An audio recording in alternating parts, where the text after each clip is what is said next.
Hi, welcome back guys. This is your sensei, back with another fanfiction. This is the first part of What If Naruto Fell in Love with Vampire. Now before starting, please give this video a like and subscribe to the channel if you want more videos like this. Now let's get into the fanfic.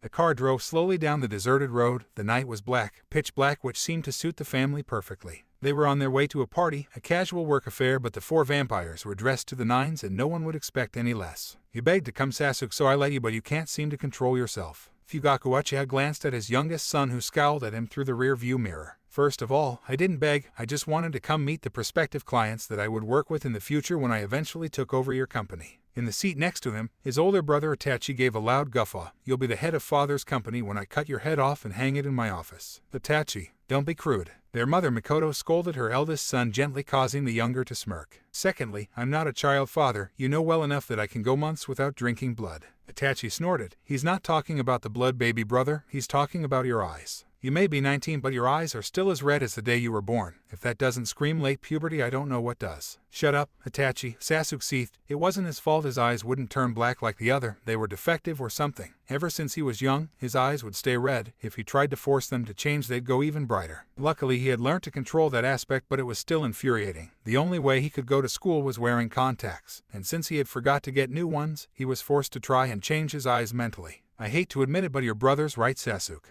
You want Sasuke's head on a stick too, father. No, Sasuke needs to learn how to change his eyes. He can't rely on contacts forever. It's a natural process for vampires. You should have been able to do this by the time you were 6. The youngest Uchiha crossed his arms in a huff. Why was everyone picking on him today? Maybe we could tell them that he's wearing colored contacts, Mikoto suggested as the car slowed to a stop outside of a tall hotel. Itachi rolled his eyes. Yeah, tell them he's getting ready for Halloween. It's June, Sasuke pointed out with a scowl as Itachi climbed out of the car with a mocking laugh. The younger began to open his door but was stopped by his father. Sasuke, no. But Feth, my decision is final. You will stay in the car. We'll be out in an hour. Maybe it'll give you some time to practice a little self-control. Before he could speak anymore, Fugaku had climbed out of the car and slammed the door shut. He didn't bother locking the vehicle because he trusted Sasuke to stay inside or face the consequences. Placing his wife's hand in the nook of his elbow, he led his family into the event. Fine, whatever, the youngest Uchiha whispered to the empty car. I'd rather read a book or something anyways. Sasuke blew out a breath unhappily as he flopped over to lie across the back seat of the car. He couldn't change his eyes. No matter what he did, they never changed. It wasn't a problem of self-control. It had nothing to do with that. Sasuke was just different, that's all there was. He sighed. It was unfair that he got treated like this. Why couldn't they at least try to understand? He closed his eyes. Maybe he could get some rest while he waited. He had stayed up late last night working on an assignment for his class. But no matter how long he kept his eyes closed, his mind kept flickering back to his brother's mocking laugh and father's disapproving gaze. Sitting up, he ran his hands through his hair before focusing. Black, black, black. He wanted his eyes to be black. His iris flickered instantly from red to black but held for barely a second. Immediately after, however, Sasuke was struck with a head-splitting headache. This was what happened every time he tried to change his eyes, but it was something only he knew. Despite how much they aggravated him, he didn't want to worry his family. He pulled at his hair frustratedly. Why was it him that had to go through this? Why couldn't he just live normally, well, as normally as a vampire could, with the rest of his family? Sasuke stayed in that position for a while before he began to feel as though he was going insane. He rolled down his window and felt immediately calmer after the soft evening winds flew into the car and tousled his mane. Closing his eyes, he listened to the world around him. He waited patiently as it passed him by second, soaking in every sound. Soon enough, he heard footsteps. Not the calm footsteps of his family, but the frantic footsteps of a person in need, a person on the run. Turning to look out of the rear window of the car, he watched as a figure weaved its way through the parked cars in the lot of the hotel they were in front of. They wanted to lose someone or something but weren't doing a very good job of it. Their footsteps slowed the closer they got to Sasuke's car and the more tired they got until eventually they tripped. Sasuke, intrigued by the transpiring events, opened the car door and, in no more than 2 seconds, picked up the mystery runner and took them back to the car. It was a man, Sasuke deciphered from the back of his messy blonde hair and trembling broad shoulders. Are you okay? He asked as he kept a tentative hand on the man's shoulder, ready to pull back in case he didn't approve of the touch. The man, however, reacted positively by leaning into his touch. Feeling encouraged, Sasuke slid closer and rubbed the man's arm with his other hand. Eventually he found his voice. Why yeah, I'm fine, just a bit tired. He laughed dryly and the Uchiha smiled despite the man not being able to see it. There was something about this man that made Sasuke feel weird. It wasn't his blood, but his scent smelled different to other humans. Why were they chasing you? Sasuke asked curiously as he leant a bit closer to get a better whiff. The man shrugged, grief showing clearly in his actions. Because of my brother. Not wanting to pry further into the life of this man that he had just met, Sasuke let it go. The Uchiha covered the man's mouth before he could open it to speak again. In an instant he began to struggle. "SHH," he whispered in his ear in hopes to calm him. "They're coming." Footsteps could be heard outside and the blonde quietened down much to Sasuke's relief. The chasers stopped near the car. There were 3 of them, all with their hoods up and out of breath. Sasuke hoped they didn't look in their direction since the window was still down and they were in plain sight. He put an arm around the blonde's chest and pulled him back against his own. He then slowly lowered them till he was lying on the car seat and the man was lying on top of him. The group of guys outside seemed confused at the man's disappearance but decided he wasn't worth the effort and headed back in the direction they came from. Sasuke sighed in relief before releasing the man, but the other didn't sit up. The Uchiha noticed that he was trembling. Scared that he was crying, Sasuke grabbed his cheeks and turned his face around. "Are you okay?" he asked as he cautiously wiped away the falling tears with his thumbs. "Yeah." He sighed out and bent his head. Sasuke shivered. His voice sounded so different now that he could see the mouth it was coming from. "I cannot thank you enough for saving me. I'm Naruto Uzumaki." "Nice to meet you, Naruto." He placed a finger under the blonde's chin to lift his head up, and his eyes finally opened. Sasuke saw beautiful, bright, blue orbs and was immediately entranced in them. The name Sasuke Uchiha. Sasuke's eyebrows rose and Naruto slapped his hand over his mouth. "How do you know my family?" Now suspicious, Sasuke leaned closer with an intimidating sneer. Naruto shrunk with fear and shook his head frantically, his hand still over his mouth. Getting irritated, Sasuke ripped the hand away from his mouth. "Answer me." Naruto moved even further back till he was pressed up against the door and his legs became a barrier between them. Tears welled up in his eyes as he became frozen with fear. I can't, I can't, I'm sorry. Naruto's breaths came out in short spurts as he continued to apologize. Sasuke felt bad but didn't relent. He needed answers. "I won't hurt you, Naruto." He used a softer approach this time as he closed the gap between them once more. "I just want you to give me a few answers, okay?" The Uchiha felt a shock run through him at the touch but decided to ignore it in favor of getting answers. "Naruto, do you, in any way, want to harm me or my family?" As he waited for an answer, Sasuke discreetly slid his hand a little higher up on Naruto's chest to feel for his heartbeat. "Not you know. You've been nothing but nice to me. All I want is answers. Steady, not a lie." "Answers to what?" Naruto's mouth ran dry and he shook his head quickly. I can't say." He felt his heart tug at Sasuke's sigh. The first person being nice to him in years and Naruto was disappointing him. "Okay then, do you know what the Uchiha Clan are?" "Vampires." Naruto's heart rate picked up and Sasuke guessed it was out of fear since that was the truth. "Why wouldn't you be scared? A mythical creature was sitting right in front of you." It wasn't as if this was common knowledge either. Only a select few humans knew of the existence of vampires and even less knew about the prestigious Uchiha Clan. Those humans ended up being a long-term food source, or a mate as romantics like to call them. "How did you find that out?" He was answered with another shake of the head and Sasuke held in yet another frustrated sigh. He knew Naruto wasn't doing this on purpose. He wanted to tell him, but whether it was because he didn't trust Sasuke or there was something threatening him, he couldn't. Sasuke felt as though he was going in circles. "Last question.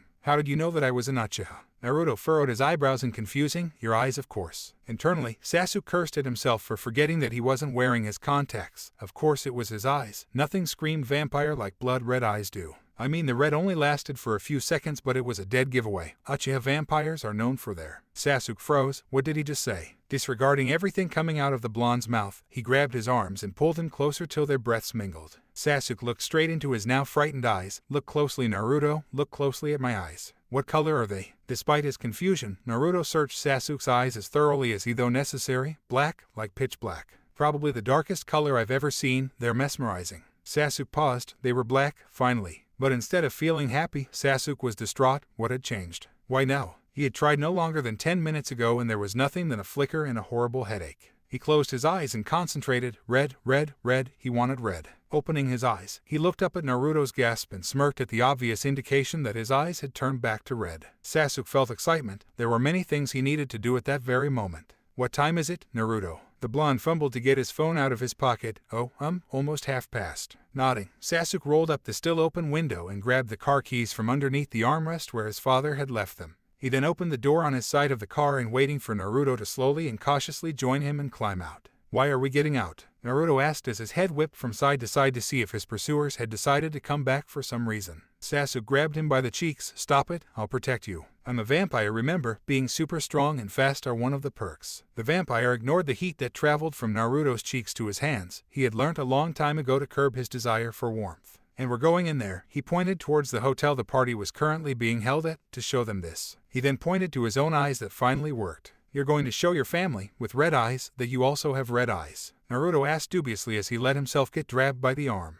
Cursing softly, Sasuke stopped and grabbed at his hair before concentrating. Black, I want black." Pain immediately shot through his skull, even worse than the first time. The jolt was so painful it forced Sasuke to his knees. Naruto was by his side in a second and put steadying hands on his shoulders. Almost instantly, the pounding stopped and the pain receded. "I guess I have to be touching you," Sasuke mumbled to himself. "Are you okay?" Naruto had his arms out ready as Sasuke stood ready to catch the taller teen if he fell. "I'm only going to say this once, Naruto, so listen closely." He ignored the question and held the other's hands in his. Sasuke had to be as sincere as possible. He couldn't let him leave. "I need you. My eyes. Before I met you, my eyes were always red, but when I'm touching you, they turn black like they should have done years ago. If you leave me now, I don't think I'll ever be able to live a normal life. Will you go in there with me?" Naruto, as if hypnotized by my hopefully now black eyes, nodded along with my words. This is the first time anyone had ever said they needed me. My frozen heart clenched at the thought of Naruto being abandoned or abused, all the more reason for him to stay with me. "This means we're a team now, Naruto. All those things that you couldn't tell me in the car, I want to hear them eventually, okay?" He nodded along faster this time. "I was planning on telling you eventually. I mean, if we were still in contact by the time I was able to, or if we—" "Okay, I get it," he said, cutting Naruto's ramblings short. "Are my eyes black?" He shot Sasuke a thumbs up before allowing him to take his tanned wrist into his paler hand again and lead him into the hotel.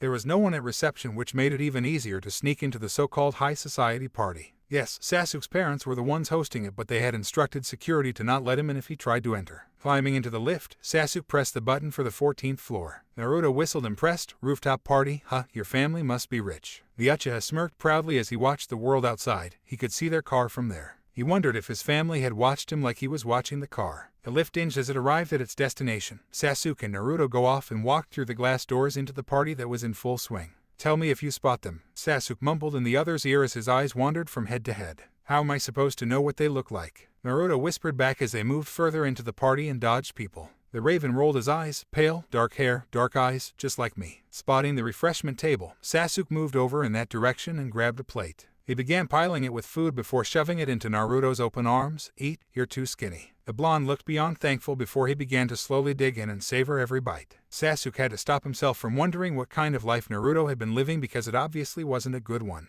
He slid his hand from Naruto's wrist to his neck, making sure to never break contact in case his eyes turned back. Once again, he ignored Naruto's reaction to his touch and stored it in the back of his mind to think about later. Now wasn't the time. "Let's stay here. My brother is such a pig. Sooner or later he'll show up to feed that monster he calls a stomach." Naruto snickered between bites and Sasuke smiled down at him gently. "Pig, baby brother, is that the best you could do?" Sasuke tuned around but kept Naruto facing the other way and used his hand to push the blonde's face into his shirt. Sasuke ignored how he shivered lightly at the quick breaths that he could feel ghost over his chest. "If anyone's a pig, it's your little companion over there. What does he want to do? Empty the whole table." Sasuke didn't have to look at Naruto to know that he was embarrassed. It basically radiated off of him. The younger Uchiha took a menacing step forward and growled. What right did he have to talk about Naruto like that? Naruto had saved him from living a life of killer headaches and irritating contacts. He was the saving grace he had always been asking for. No one would treat him like he was anything less than the best. "That's enough of that, Itachi. There's no need to be rude to Sasuke's guest. I'm surprised you forgot the first lesson of business. Make allies, not enemies." Itachi had the decency to look ashamed for a brief moment as Mr. and Mrs. Uchiha stepped forward. Fugaku's eyes moved from Itachi to Sasuke and narrowed. "I thought I told you not to come in, Sasuke. You disobeyed my orders." "No, I didn't. You told me to change my eyes." "I did." His family finally took notice of the fact that his eyes weren't his usual red and expressed well-deserved shock. "But how? You've been trying for years." Mikoto finally spoke up. She released her husband's arm and took a few steps forward until she was standing in front of her youngest son. No contacts. She caressed his cheek softly as she stared into his deep black eyes. He shook his head. "No contacts, just Naruto." Sasuke brought attention to the blonde, who was briefly forgotten. 4 pairs of black eyes bore into him and he smiled sheepishly. "Hi." Mikoto smiled back at him in a motherly fashion. "Hello. What did this Naruto do to you, Sasuke?" Fugaku asked as he too took a step forward to observe the pair. "Nothing, father." Sasuke gave the blonde's neck a reassuring squeeze. "It's just, when we touch, I have power over my eyes and I can change them easily. If I were to let go, however, they would turn back to normal." A snort erupted from Itachi's mouth. "So you didn't learn any self-control but rather found a pair of training wheels." "Silence, Itachi," Fugaku bellowed with a scowl, beckoning the gaze of fellow partygoers. Itachi looked as if he had swallowed a lemon and turned away in shame. Fugaku scouted the area thoughtfully. "We must talk about this in private." From the room Fugaku had led them to, Naruto could still hear the faint cheers and music from the party. He was envious that he wasn't there enjoying all the food and was stuck in the middle of a suffocating silence. He didn't mind much though, because Sasuke was with him. He looked up at the sight of the vampire's head who sat beside him. How could someone be so perfect? He had saved him from danger and in an instant they had clicked. Then he made him feel wanted. No one had told him they needed him since he was little, since he got taken from him. Biting his lip at the bad memory, the blonde shook his head and held on tighter to the big hand that encompassed his smaller one. Sasuke looked down at him and smiled. Despite the tense situation, Naruto knew that he was safe. Where are you from? Naruto jumped at the sudden question and almost squeaked at the hard gaze Fugaku was fixing him with. I can't tell you. The menacing black eyes flickered an angry red and Naruto felt like he would faint from shock. His were so different to Sasuke's. They were stronger and deeper, but they were merciless. Noticing his flinch, Sasuke surged forward so he was positioned in front of the blonde, their hands still interlocked together. Do not threaten him, father. He is not obligated to tell anyone anything. A snort emerged from the other end of the table and Sasuke turned his glare onto his brother. After they had left the party, the older Uchiha seemed to regain his confidence. Does that mean you also know nothing of his origins? The silence of Sasuke answered Itachi's question and he cackled discourteously. That's even more of a reason to distrust him. You've brought a stranger into the heat of our coven. His voice quietened to a hiss and his eyes turned a burning red. Fugaku didn't bother stepping in to stop him this time. He agreed with him. Naruto's heart ached as he felt Sasuke's fingers fall limp in its hold. He didn't care who didn't trust him. He had been through it his whole life. It wasn't anything new, but Sasuke was different.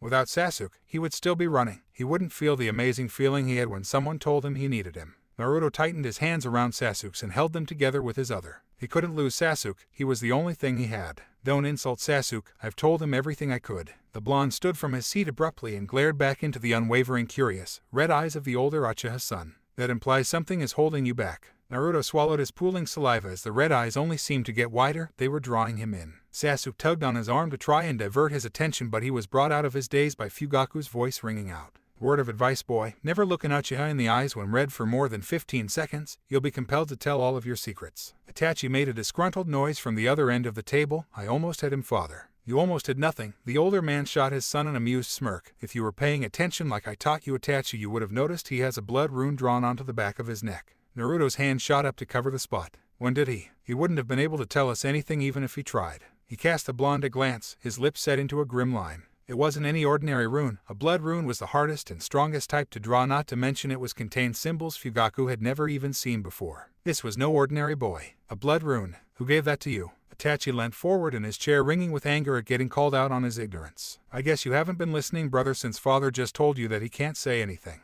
Sasuke finally gained his voice. Remember who he was there to protect. He tightened his hold on Naruto's cold hands and tugged the other boy back into his chair. Itachi growled, Do not test me, Sasuke. I can. Boys, Mikoto spoke up for the first time since they had entered the room. She had wanted the men to talk and work it out themselves, but obviously they couldn't be trusted. She rolled her eyes at the thought. She felt as if there wasn't one day where her days were filled with work. If you cannot speak cordially, then do not speak at all. Naruto wondered if hissing was a vampire thing because it seemed to come so easy to them. The mother shot her sons a glare before she motioned for her husband to begin speaking again. Thank you, love. Naruto watched in awe as he gazed at his wife with pure adornment. It was something he had never seen up close before, love. He had always wondered what it felt like. The bond the two of you have is special. Silence fell upon the room as the sensitive subject was addressed. I assume that you're familiar with it then. Fugaku's expression grew pain, but he answered, yes, but only when I was young. It is the kind of bond told of in a child's fairy tale. So it's a myth, Sasuke assessed. No, his father disagreed, just so rare that it is not believed in anymore. A hush fell upon the room as if Fugaku was cautious of speaking about it anymore. It was obviously a taboo subject in the older vampire community, but Naruto couldn't help but be curious. So how exactly does this fairy tale go? He asked. Fugaku let out a sigh. He wasn't comfortable talking about this in front of a mortal. Every couple of centuries, a special vampire is born. They are strong vampires, filled with more power inside their small hands than their whole clan. The vampire is so powerful that all the power inside them could easily kill them or everyone around them. Sensing the birth of this myth, the elder vampire separates the power from the youngling and places it inside a human strong enough to hold it. He took a breath and met both of the boys' gazes. If the two were ever to be reunited, the vampire would have the strength to kill thousands single-handedly. So does that mean I'm Sasuke's other half? Naruto asked, his heart beating faster by the second. Did this mean he and Sasuke belonged together? He didn't dare look at the other, afraid of what might show on his face, but instead watched the older man for his reply. No. His face fell and Sasuke growled. You just said. I said that most probably contains the power or a mythical vampire. Then what? I did not say, however, he shot his son a glare for his interruption, that the power was yours. The room fell into a deathly silence as the youngsters soaked in the information. Naruto felt as though he couldn't breathe. There was someone else, he could belong to someone else. But he didn't want to. You're compatible with the power Naruto holds, obviously, Fugaku continued, but it may not be yours. Others do exist. Do not get attached.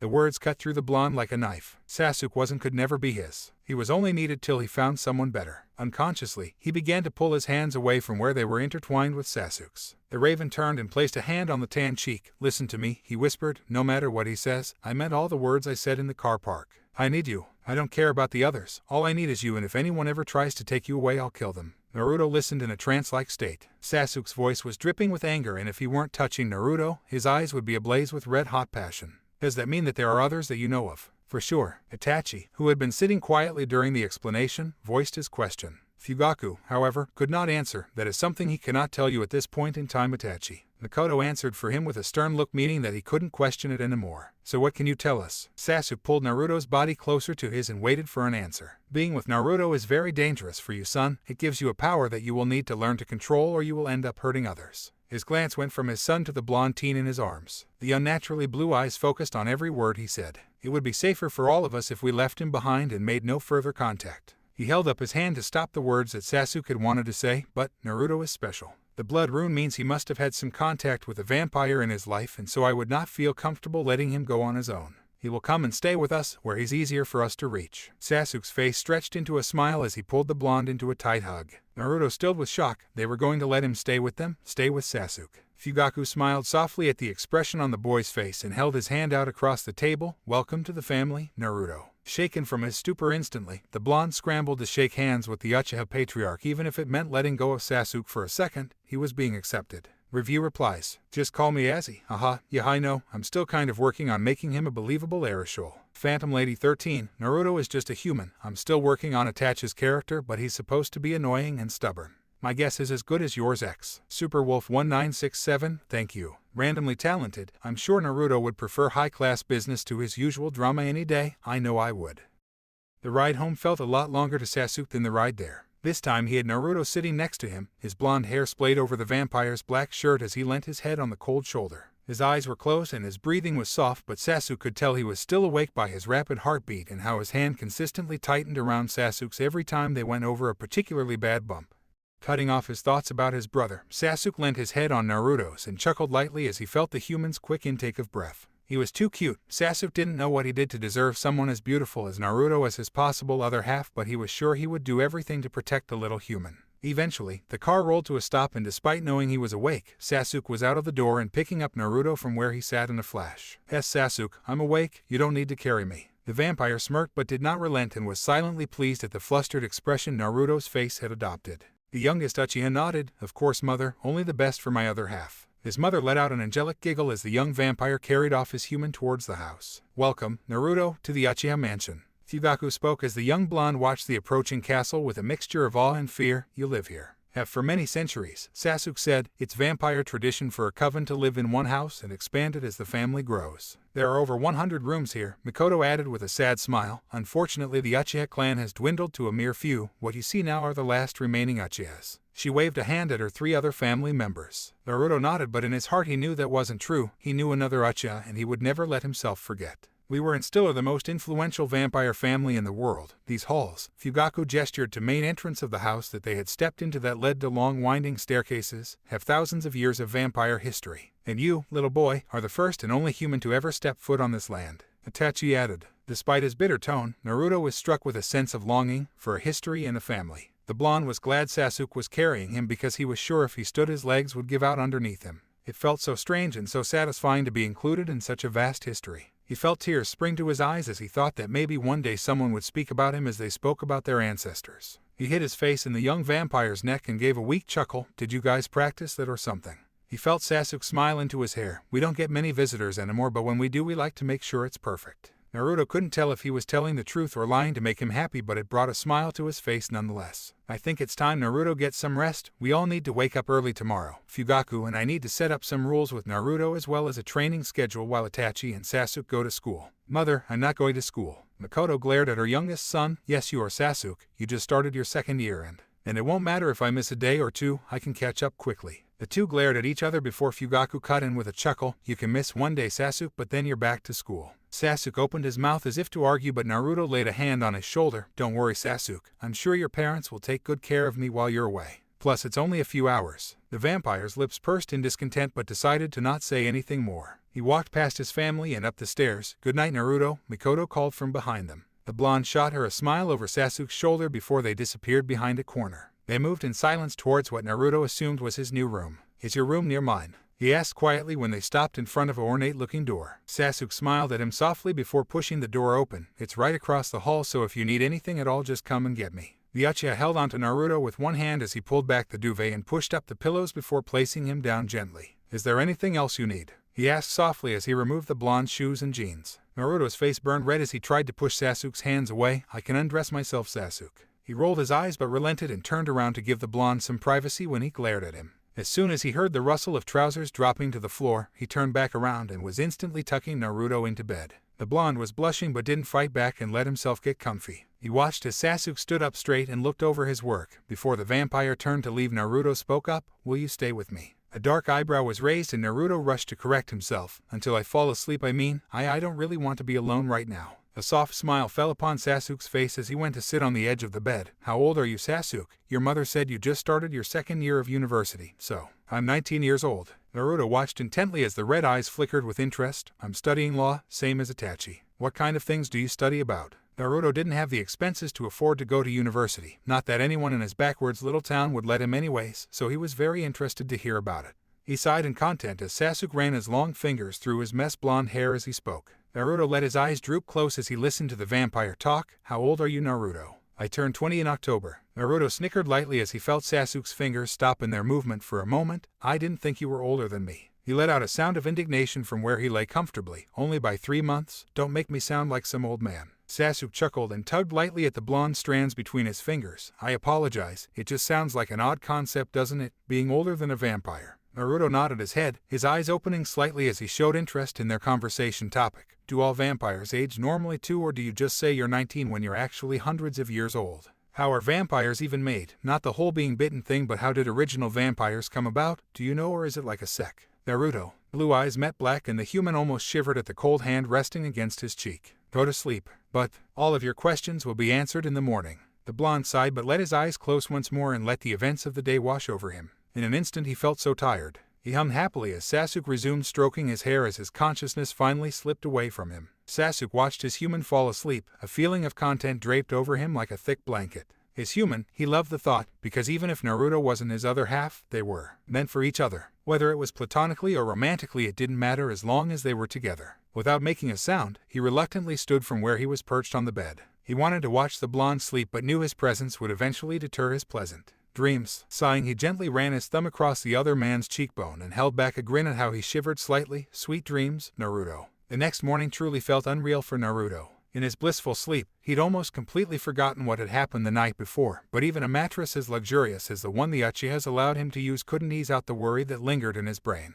He couldn't believe an encounter like that had happened. It was amazing, but he couldn't help but feel he wouldn't have longed to enjoy it all. But all lingering troubles shot out of his head at the sight of a beautiful figure smirking down at him from where they stood at the end of the bed. "Did you sleep well?" He hadn't forgotten the silky tone that accompanied Sasuke's voice, but it sounded so much better in real life than in his dreams that he didn't know what to make of it. "Naruto, are you okay?" The following questions broke him of his stupor and the human shot up from where he lay. "Oh, yeah, of course. I slept so much better than usual. I think I need to invest in a mattress." The ends of Sasuke's lips turned down slightly and the other let out an awkward laugh. He mustn't have said the right thing. The vampire took 2 steps to make it from where he stood to Naruto's side before grasping his arm and gently pulling him to his feet. "There's a lot to go through today, so we're starting early." A glance at the ornate clock that hung on the wall showed it was 6 a.m. Blonde eyebrows raised in disbelief. Never before had he waken up by himself at such an absurdly early hour, especially since he has gone to bed late too. "You'll find all the clothes you need in the bathroom," Sasuke continued as he glanced down at the bare body of the man in front of him.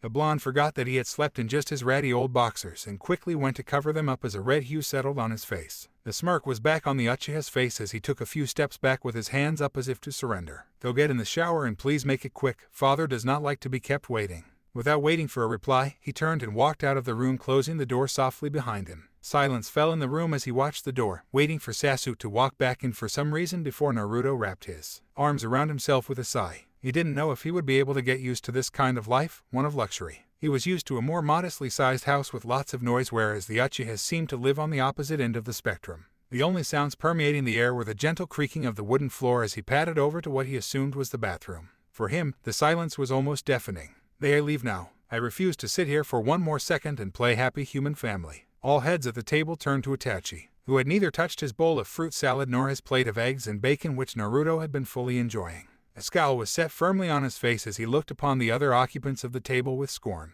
Mikoto's perfect brow crinkled a little. She watched over her eldest child as he crossed his arms over his chest. A slight downward curve of her lips formed. "What's gotten into you recently, Itachi? You've become so irritable lately." The sneer on his pale face dropped into a sigh. "I'm sorry, mother. It's been quite a while since I've had blood and I'm in my final year now, so the stress may be getting to me a bit."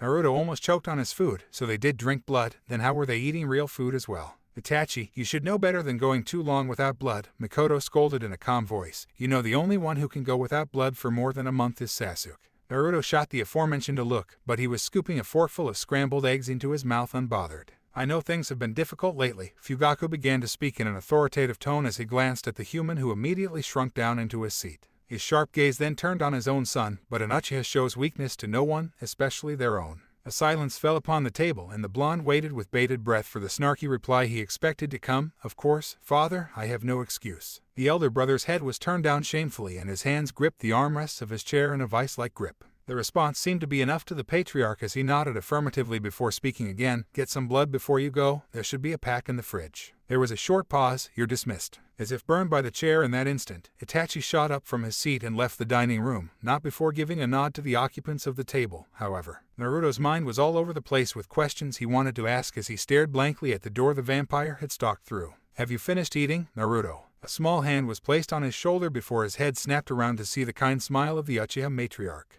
Basically, yeah, is Itachi-san okay? He couldn't help but ask, his gaze, once again, moving to the doorway. Mikoto's smile softened as she eased the human out of his seat, the other two Uchiha men following in suit. "He's fine. We'll explain it all to you. Don't worry, Sasuke says you have a lot of questions." Nodding his head hesitantly, the blonde was ushered out of the room by the three Uchihas. It had been hours since Naruto had last seen the sunlight, or that's what it felt like at least. The room the four of them had cooped themselves up in had no windows, with the walls painted dark red, giving the room an even dimmer vibe, and the Uchihas wouldn't let him leave, even for toilet breaks. "I know this seems hard, Naruto." "Hard?" The human shot his other half a mean glare. This could be considered torture in some places. It took quite a bit of self-control from Sasuke to stop himself from rolling his eyes, but Fugaku had no qualms in doing so. "Do not exaggerate, boy. We're only teaching you our family history." Naruto's forehead fell to the table with a groan and briefly wondered why he was the only one sitting down. "Yeah, your super long and super boring history. I could barely sit still to study for my end-of-year exams, and you expect me to remember something I'm not even being tested on."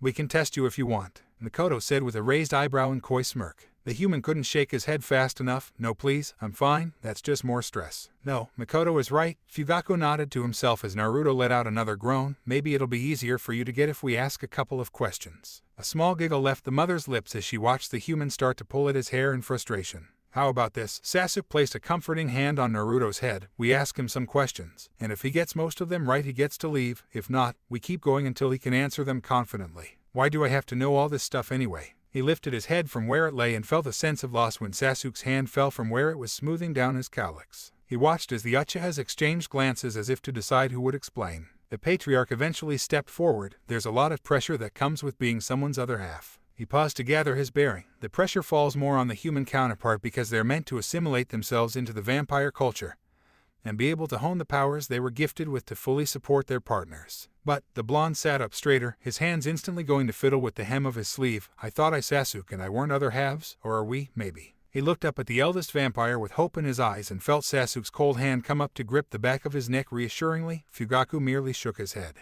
"From what I've been reading recently, when a vampire and its half-meet there is an instant understanding of what they are to each other." Naruto felt the grip on his neck tighten slightly, but he refused to believe. "There was kind of a connection when we first met, right Sasuke? It felt pretty magical to me." He grinned up at the vampire and watched as his pursed lips softened into a chuckle. The butterflies he felt were immediately squashed by another shake of Fugaku's head. "From what you've told me, you didn't even notice your eyes changing color till he told you, Sasuke." As if to argue back, the youngest in the room opened his mouth but nothing came out. "I'm sorry boys, but your other halves are out there, not in here." To have laid out to them like that crushed Naruto immensely. He had so much hope that Sasuke was the one for him and that this was the place he would finally belong. The cold hand gripping the back of his neck felt like it was burning him in that instant, so he shook it off and bit back the tears he knew wanted to spring forth. "How do you know all this stuff? And if I'm not his other half, why would you want to teach me how to be one?" Naruto surprised himself with how bitter he seemed to sound but didn't voice any apology for it. He could feel Sasuke staring at him but refused to shake his eye contact with Fugaku. The elder man smiled sadly at him. It was the first time Naruto had seen an expression on his face other than stoic. First of all, what did I tell you about staring into the eyes of an Uchiha for too long? Naruto's gaze flicked above the man's head in an instant. But your eyes aren't red right now. You are correct, but you can never be too careful. Naruto slowly lowered his eyes until he was staring at Fugaku's eyebrows rather than into his dark eyes. To answer your question, we have a vast library on this compound, and it is filled with the writings of our ancestors. I've read nearly all of the books in there, Sasuke chimed in, but I've never noticed any on the topic of other halves. Because there are not many, and the ones that do speak of these things are only available to the leader of the coven. Naruto watched in awe as Sasuke immediately broke eye contact with his father. Whether it was out of fear or respect he couldn't tell. The power placed inside of you is very powerful, Naruto. Fugaku drew the attention of the room back on himself. This can be seen in the way you were able to provide for Sasuke. Only those with immense power are able to do that for those other than their other half. It means you're somewhat compatible, and that is enough for you to form a bond if you want there to be one. There was eye contact instantly. They could both see the relief in each other's eyes from the reassurance Fugaku had given them. They could be together. Mikoto decided it was her turn to ease the situation back where it needed to be by walking over and placing a calming hand of her husband's arm. We will go into the subject of other halves more thoroughly, but that is work for tomorrow. For now, let's do the test, Sasuke suggested, shall we? There were nods of approval before the three Uchihas converged on the other side of the table to discuss what they should test him for. Okay, first, tell us what a vampire is. Mikoto started off. This one's easy, Naruto grinned. Vampires are like humans but not. They're a completely different race, right? Which means, Mikoto coerced. Which means they're better because they're stronger and faster. Not better, Sasuke cut in, just different. Exactly. Mikoto smiled at her son before turning back to their student. And what is it that makes us different? You drink blood. Yeah, you drink blood, but you can also eat human food. It just doesn't sustain you for long, and you should at least drink blood once a month, otherwise you'll get all hangry like Itachi, unless you're Sasuke, since he can last for a long time without blood for some reason, which doesn't really. Anything else, Naruto? Fugaku cut off his rambling. The blonde laughed embarrassedly before speaking again. Right, all vampires' eyes are red, but Uchiha's are just the best shade of red. He shot Mikoto a wink and she giggled at his antics. They're blood red, Sasuke sighed while holding the bridge of his nose. Naruto waved him off. You can sleep but you don't need to, and it's like really hard to do or something. How are vampires made? Fugaku questioned again. They're born like humans, and the stronger they are the slower they age, but you can't turn someone into a vampire because... He looked to the Uchihas for help, but they didn't give him any hints. If vampire blood is given to a human, oh yeah, they turn into I can't remember the exact name you said, but it sounded like vampire, but they're all animalistic, right? And they die after like an hour. Vampire is what they're called, and the longest they've lasted is 24 hours, as long as they don't come into contact with sunlight. The Uchiha matriarch explained slowly, and Naruto tried to take in every word of it. And what about the sun? What does it do to us? She pressed. It doesn't burn you, it just itches like a lot, especially when you're young, and when you grow up it gets better maybe. Naruto smiled at Sasuke, hoping his guess was somewhere along the right lines. It never gets better, Sasuke corrected with a roll of his eyes. You just learn how to ignore it as you get older. Young vampires are often homeschooled until the age of 16 by the matriarch of the coven. Which brings us along nicely to a few questions about the Uchiha. Mikoto jumped in. Now, what is a coven? A group of vampires that travel together. You don't have to be related, but they usually are. Naruto recited the words that Sasuke had said not even an hour ago perfectly. Mikoto clapped her hands together happily. Perfect. And the Uchiha? Naruto nodded. They are one of, if not the most well-known vampire covens in the world, and Fugaku-san's family have been the leaders of the group for thousands of generations. Her smile dropped slightly, but... The human swallowed and looked down at his ruined fingernails. But, the population of the coven has gone down over the years because of deaths or the many accounts of disappearances. Despite the congratulations he received from the Uchihas, Naruto felt horrible for having to say that. He was confused how so many people could disappear from one family to reduce the population from thousands down to 4. You may leave now, Naruto, Fugaku decided. The blonde stood but had no idea where he was meant to go now that he had the chance. A hand appeared in front of him. Come, I'll finally give you a tour of the house. The younger two wandered off in a comfortable silence while the other two stood, as if statues, without any movements, pondering over the tragedy that was the Uchiha disappearances. It had been a week since Sasuke had started attending university again, and he felt as though his relationship with Naruto had regressed since they first met. They ate breakfast together every morning. The blonde would sit in Sasuke's room and watch as he got ready for his day. And they would spend almost every hour together when the Uchiha got home, yet Sasuke felt as though he couldn't be further away from him. It was as if Naruto was holding him at arm's length, or maybe he himself was doing the distancing. He couldn't really tell anymore. It didn't help that the blood rune on Naruto's neck kept him from being able to tell them anything about his home life apart from his parents being dead and his brother was kidnapped by a vampire named Uchiha.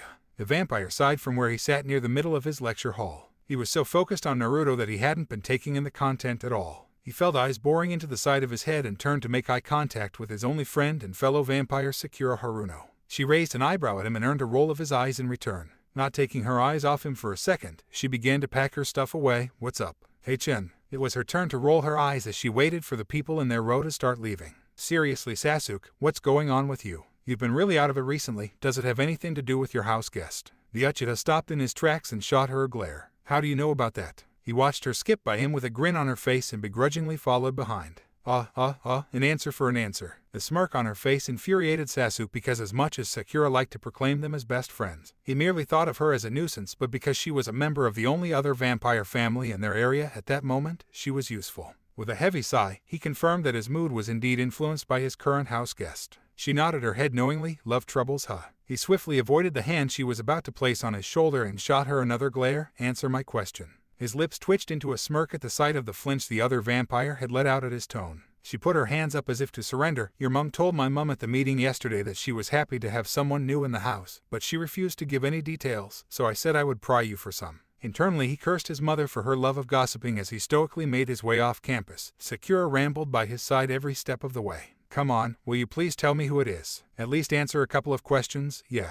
If only to get her to shut up. He waved his hand in agreement and watched with disdain as she squealed with excitement. Okay, first, boy or girl? Hey Chen, a boy. She wagged her eyebrows. Is he hot? He wouldn't go for you. He sneered at her, and he's more on the cuter side. Sakura let out a gasp and grabbed the other vampire's arm much to his disarray. Do you like him? Is he your boyfriend? Oh, that's so adorable. He frowned when he found that her grip was a bit too tight to pull his arm from. But where did you meet? And how did you not tell me you found someone? Sasuke didn't bother answering but rather picked up his pace in hopes of her falling over or something. Unfortunately, her grip was relentless, and they went back to the one-sided conversation they were previously having. But the pink-haired girl stopped in her tracks, forcing Sasuke to stop with her as she tapped a finger to her cheek and thought, your family and my family are the only known vampires in this area, right? So how would you have met another vampire without my parents being aware of it? The Uchiha's eyes narrowed. He didn't know if he was allowed to tell anyone that Naruto was a human, but he sure as hell wouldn't tell Sakura anything. Once she got her teeth into something she wouldn't let go. Wrenching his arm from her steel grip, he sighed. It doesn't concern you, leave it be. With a cheery laugh she turned and began to walk away with a wave. I'll get it out of you, Sasuke, don't you worry. He didn't bother watching her bubble-gum hair disappear into the crowd before making his way to the car park for a short drive home.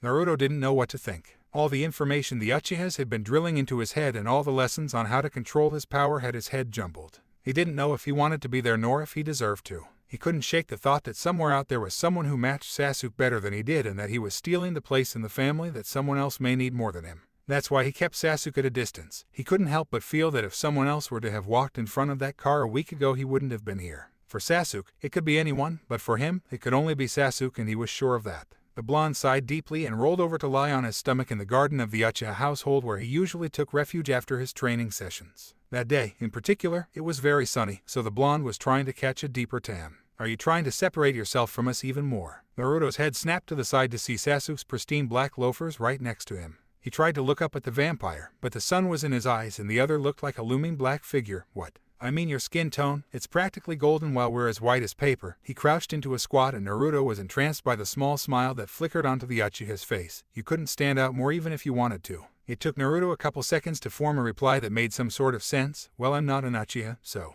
He watched as Sasuke tilted his head slightly and his dark hair fluttered before Naruto's eyes. Technically you're not, but we do consider you family now. A part of Naruto was bursting with delight. It was his heart that had picked up in speed at the thought that he had a place somewhere. But his head was pounding too because he knew that it could have been anyone. It should have been someone else. But why? Before he could think, the words were tumbling out of his mouth and Sasuke had to stand there and take it. Why am I the one who you now consider family? Is it because it's me or would you have been this way with anyone basically? The Uchiha had not moved a muscle and Naruto couldn't bear to look him in the eyes. Do you not want to be here? His tone was stoic. Naruto could only guess what emotion his face showed. It's not that. I love being here, I do, but I feel like I don't deserve it, like I've taken someone's place or something. He didn't want to make Sasuke upset, but surely he could understand how crazy this felt for Naruto. I don't get it. You got something you wanted. Who cares who had to miss out for you to get here? The blonde sat up in shock and watched as the Uchiha tried to figure out exactly what he meant with an unfocused gaze. I feel bad because I had to hurt someone else to get this. Sasuke's brows furrowed. But you don't even know them and neither do I. How do you know if they're hurt by this at all? They may be living a happy life with a happy family and not have space for me in their life. Naruto looked down at his hands as a blush spread on his face. He forgot that not everyone's lives were as tragic as his had been. He felt fingers on his chin lifting his face. Sasuke was smiling down at him, amusement clear in his eyes. Were humans always this nice? Naruto felt the vampire's slim fingers stroking at his skin and closed his eyes to suppress a shiver. Or are you just naive? The blush increased tenfold as the human shot to his feet with a scowl. I am not naive. The Uchiha merely shook his head and began making his way back to the house. Come, it's nearly time for lunch. Naruto paused in his anger before checking the phone the Uchihas had gifted to him on his third day there. Oh really? You're home early today then? I told you before I left, Naruto, I only have morning classes today. The blonde nodded along silently as he too began making his way back into the house. He definitely did not remember that conversation. It was late, yet Naruto couldn't bring himself to fall asleep. He was thinking about Sasuke as usual and how close they were in the garden earlier. He couldn't bring himself to forget how at that moment, with Sasuke's fingers stroking his chin and the light smile that played on the vampire's plush lips, all the distance he had tried to put between them had disappeared. But as soon as they stepped inside, the playfulness and the casualness of their dynamic was left behind. The distance had returned, but he hadn't been the one to do it. A soft knock on his door brought him from his reverie. He called for the guest to come in as he sat up in his bed and watched wide-eyed as Sasuke strode into his room. What are you doing here? Was truly all he could ask in his shock. He didn't expect Sasuke to come just as he was getting to terms with his wanting of the vampire's company. I just needed to check something. Naruto nodded his head. The Uchiha took a couple steps forward till he was at the edge of the blonde's bed. What you were talking about outside, was that what made you want to keep your distance? Naruto winced. You noticed. How could I not? He replied with an amused chuckle. Don't worry, I'm not offended in the least. I just wanted to know if what I said outside may have affected you in a negative way. I sometimes forget vampires do have different conclusions than humans. If I did hurt you, you have my deepest apologies. The older watched in awe as Sasuke began to bow and scrambled onto his knees to stop him. No, it's okay. He placed his hands on the other's shoulder and forced him back up into an upright position. Your words affected me in a positive way, if anything. Sasuke sighed with relief. I'm glad. Now I should let you get some rest. Oh, wait. He grabbed onto the vampire's hand and pulled him back towards the bed, knowing full well that with his human strength he never would have been able to budge the other man and that Sasuke was just humoring him. What did you mean when you said vampires come to different conclusions? Sasuke took a while to find the right words to say. No matter how alike we look, vampires are not humans. We are a completely different race. If you had to come to two though, vampires would be described as more instinctual. All of our senses are more enhanced, so we rely on them a lot more than you do. The blonde nodded his head. He was kind of getting it since it fit in with the information he had been taught previously. Two decisions you make are more based on what your instincts say rather than what you're feeling. Naruto brightened up at the smile that spread across Sasuke's face. Exactly, the majority of the things we do are thought out objectively rather than subjectively. So you'd rarely see a vampire martyr. Everything we do is to help ourselves, never hinder. So usually, you would never think about someone you may have hurt in order to gain something. Sasuke's smile faltered, but he nodded nonetheless. Reaching up, the vampire gently smoothed his fingers over the human's cheekbone and smirked when the other closed their eyes to enjoy it. Frankly, I don't care about who I've hurt to get here, to get you. He held in a chuckle at the flare of red that rapidly spread across the cheeks of his human and stared into the other's bright blue eyes that were such a contrast to his now black orbs. The gain is always worth it. It had been a week since Sasuke had started attending university again, and he felt as though his relationship with Naruto had regressed since they first met. They ate breakfast together every morning. The blonde would sit in Sasuke's room and watch as he got ready for his day. And they would spend almost every hour together when the Uchiha got home, yet Sasuke felt as though he couldn't be further away from him. It was as if Naruto was holding him at arm's length, or maybe he himself was doing the distancing. He couldn't really tell anymore. It didn't help that the blood rune on Naruto's neck kept him from being able to tell them anything about his home life apart from his parents being dead and his brother was kidnapped by a vampire named Obito Uchiha. The vampire sighed from where he sat near the middle of his lecture hall. He was so focused on Naruto that he hadn't been taking in the content at all. He felt eyes boring into the side of his head and turned to make eye contact with his only friend and fellow vampire Sakura Haruno. She raised an eyebrow at him and earned a roll of his eyes in return. Not taking her eyes off him for a second, she began to pack her stuff away. What's up? Hey Chen. It was her turn to roll her eyes as she waited for the people in their row to start leaving. Seriously Sasuke, what's going on with you? You've been really out of it recently. Does it have anything to do with your house guest? The Uchiha stopped in his tracks and shot her a glare. How do you know about that? He watched her skip by him with a grin on her face and begrudgingly followed behind. An answer for an answer. The smirk on her face infuriated Sasuke because as much as Sakura liked to proclaim them as best friends, he merely thought of her as a nuisance, but because she was a member of the only other vampire family in their area at that moment, she was useful. With a heavy sigh, he confirmed that his mood was indeed influenced by his current house guest. She nodded her head knowingly. Love troubles, huh? He swiftly avoided the hand she was about to place on his shoulder and shot her another glare. Answer my question. His lips twitched into a smirk at the sight of the flinch the other vampire had let out at his tone. She put her hands up as if to surrender. Your mom told my mom at the meeting yesterday that she was happy to have someone new in the house, but she refused to give any details, so I said I would pry you for some. Internally he cursed his mother for her love of gossiping as he stoically made his way off campus. Sakura rambled by his side every step of the way. Come on, will you please tell me who it is? At least answer a couple of questions, yeah. If only to get her to shut up. He waved his hand in agreement and watched with disdain as she squealed with excitement. Okay, first, boy or girl? Chen, a boy. She wagged her eyebrows. Is he hot? He wouldn't go for you. He sneered at her, and he's more on the cuter side. Sakura let out a gasp and grabbed the other vampire's arm much to his disarray. Do you like him? Is he your boyfriend? Oh, that's so adorable. He frowned when he found that her grip was a bit too tight to pull his arm from. But where did you meet? And how did you not tell me you found someone? Sasuke didn't bother answering but rather picked up his pace in hopes of her falling over or something. Unfortunately, her grip was relentless, and they went back to the one-sided conversation they were previously having. But the pink-haired girl stopped in her tracks, forcing Sasuke to stop with her as she tapped a finger to her cheek and thought, your family and my family are the only known vampires in this area, right? So how would you have met another vampire without my parents being aware of it? The Uchiha's eyes narrowed. He didn't know if he was allowed to tell anyone that Naruto was a human, but he sure as hell wouldn't tell Sakura anything. Once she got her teeth into something she wouldn't let go. Wrenching his arm from her steel grip, he sighed. It doesn't concern you, leave it be. With a cheery laugh she turned and began to walk away with a wave. I'll get it out of you, Sasuke, don't you worry. He didn't bother watching her bubble-gum hair disappear into the crowd before making his way to the car park for a short drive home.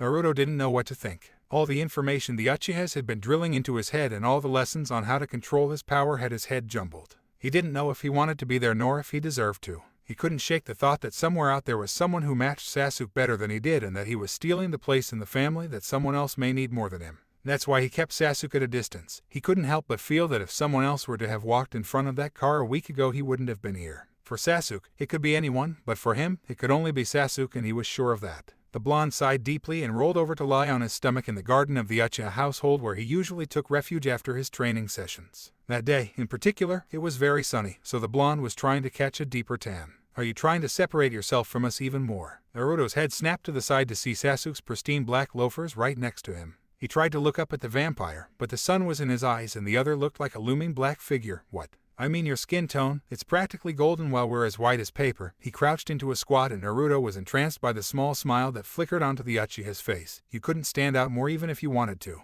It took Naruto a couple seconds to form a reply that made some sort of sense. Well, I'm not an Uchiha, so. He watched as Sasuke tilted his head slightly and his dark hair fluttered before Naruto's eyes. Technically you're not, but we do consider you family now. A part of Naruto was bursting with delight. It was his heart that had picked up in speed at the thought that he had a place somewhere, but his head was pounding too because he knew that it could have been anyone. It should have been someone else. But why? Before he could think, the words were tumbling out of his mouth and Sasuke had to stand there and take it. Why am I the one who you now consider family? Is it because it's me, or would you have been this way with anyone basically? The Uchiha had not moved a muscle and Naruto couldn't bear to look him in the eyes. Do you not want to be here? His tone was stoic. Naruto could only guess what emotion his face showed. It's not that. I love being here, I do, but I feel like I don't deserve it, like I've taken someone's place or something. He didn't want to make Sasuke upset, but surely he could understand how crazy this felt for Naruto. I don't get it. You got something you wanted. Who cares who had to miss out for you to get here? The blonde sat up in shock and watched as the Uchiha tried to figure out exactly what he meant with an unfocused gaze. I feel bad because I had to hurt someone else to get this. Sasuke's brows furrowed. But you don't even know them and neither do I. How do you know if they're hurt by this at all? They may be living a happy life with a happy family and not a space for me in their life. Naruto looked down at his hands as a blush spread on his face. He forgot that not everyone's lives were as tragic as his had been. He felt fingers on his chin lifting his face. Sasuke was smiling down at him, amusement clear in his eyes. Were humans always this nice? Naruto felt the vampire's slim fingers stroking at his skin and closed his eyes to suppress a shiver. Or are you just naive? The blush increased tenfold as the human shot to his feet with a scowl. I am not naive. The Uchiha merely shook his head and began making his way back to the house. Come, it's nearly time for lunch. Naruto paused in his anger before checking the phone the Uchihas had gifted to him on his third day there. Oh really? You're home early today then? I told you before I left, Naruto, I only have morning classes today. The blonde nodded along silently as he too began making his way back into the house. He definitely did not remember that conversation. It was late, yet Naruto couldn't bring himself to fall asleep. He was thinking about Sasuke as usual and how close they were in the garden earlier. He couldn't bring himself to forget how at that moment, with Sasuke's fingers stroking his chin and the light smile that played on the vampire's plush lips, all the distance he had tried to put between them had disappeared. But as soon as they stepped inside, the playfulness and the casualness of their dynamic was left behind. The distance had returned, but he hadn't been the one to do it. A soft knock on his door brought him from his reverie. He called for the guest to come in as he sat up in his bed and watched wide-eyed as Sasuke strode into his room. "What are you doing here?" was truly all he could ask in his shock. He didn't expect Sasuke to come just as he was getting to terms with his wanting of the vampire's company. "I just needed to check something." Naruto nodded his head. The Uchiha took a couple steps forward till he was at the edge of the blonde's bed. "What you were talking about outside, was that what made you want to keep your distance?" Naruto winced. "You noticed." "How could I not?" he replied with an amused chuckle. "Don't worry, I'm not offended in the least. I just wanted to know if what I said outside may have affected you in a negative way. I sometimes forget vampires do have different conclusions than humans. If I did hurt you, you have my deepest apologies." The older watched in awe as Sasuke began to bow and scrambled onto his knees to stop him. No, it's okay." He placed his hands on the other's shoulder and forced him back up into an upright position. "Your words affected me in a positive way, if anything." Sasuke sighed with relief. "I'm glad. Now I should let you get some rest." "Oh, wait." He grabbed onto the vampire's hand and pulled him back towards the bed, knowing full well that with his human strength he never would have been able to budge the other man and that Sasuke was just humoring him. "What did you mean when you said vampires come to different conclusions?" Sasuke took a while to find the right words to say. "No matter how alike we look, vampires are not humans. We are a completely different race. If you had to come the two though, vampires would be described as more instinctual. All of our senses are more enhanced, so we rely on them a lot more than you do." The blonde nodded his head. He was kind of getting it since it fit in with the information he had been taught previously. "Do decisions you make are more based on what your instincts say rather than what you're feeling?" Naruto brightened up at the smile that spread across Sasuke's face. "Exactly. The majority of the things we do are thought out objectively rather than subjectively. So you'd rarely see a vampire martyr. Everything we do is to help ourselves, never hinder. So usually, you would never think about someone you may have hurt in order to gain something." Sasuke's smile faltered, but he nodded nonetheless. Reaching up, the vampire gently smoothed his fingers over the human's cheekbone and smirked when the other closed their eyes to enjoy it. "Frankly, I don't care about who I've hurt to get here, to get you." He held in a chuckle at the flare of red that rapidly spread across the cheeks of his human and stared into the other's bright blue eyes that were such a contrast to his now black orbs. "The gain is always worth it." Naruto felt like his relationship with Sasuke had taken 10 leaps forward. Every day they spent together was more time for the bond to grow, and he could feel it strengthening. It was as if a small hole in his head had been filled with a presence that exuded Sasuke. He couldn't read his thoughts or anything, he just felt his existence, and it was comforting.